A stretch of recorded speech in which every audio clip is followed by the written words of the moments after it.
Good morning, students. Today we will learn about inverse proportion. I hope you have understood direct proportion which we have done in our earlier classes. In this class, we will learn about inverse proportion.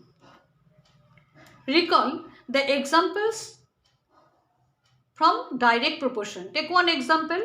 You had to cover a certain distance in a given amount of time. Now what?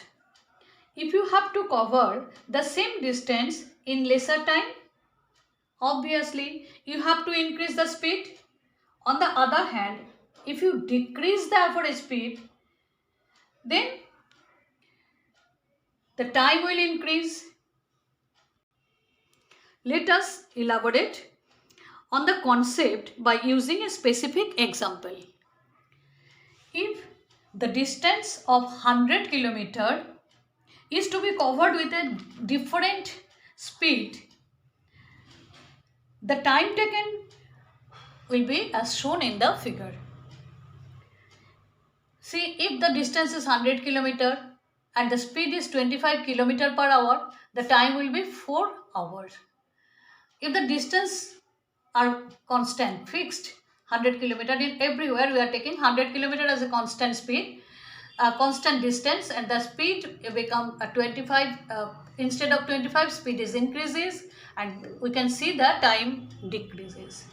As I have seen that distance is same, speed become 40 km per hour, then time will decreases, or it will be increases than 4 hour, but it is decreases than 2.2 hour. In this way, we can see that the speed and time vary in a reciprocal ratio.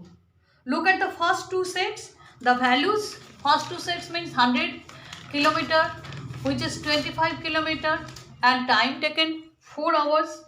The speed doubles in these two cases. In these two cases, look at these two cases.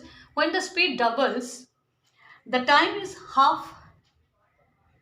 Note, the product of the time and speed is constant. The product of time and speed is constant in all the cases.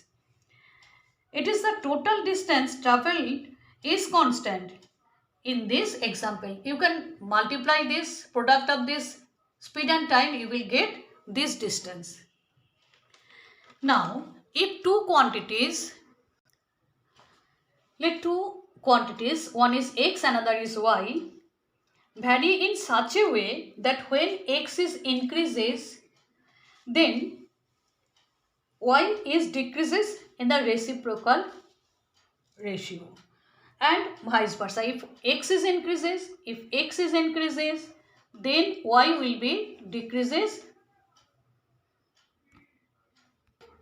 Then we can say that if x is decreases, then y will increases. Then we can say that x and y are inversely proportional. Then the product of their values are always constant. That is, x into y will be a constant value,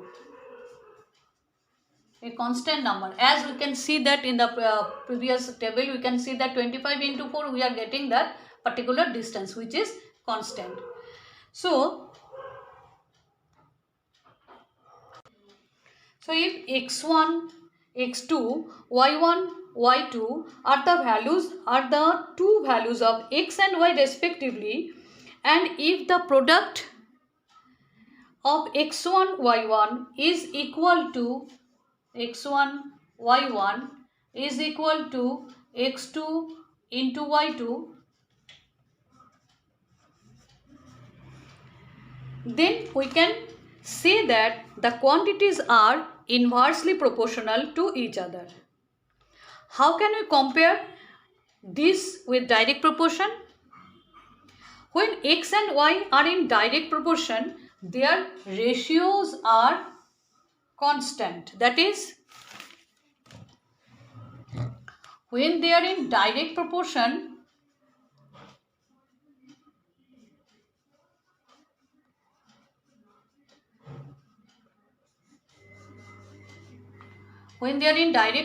their ratios are constant. Say x1, recall this one, x1 by y1 is equal to x2 by y2.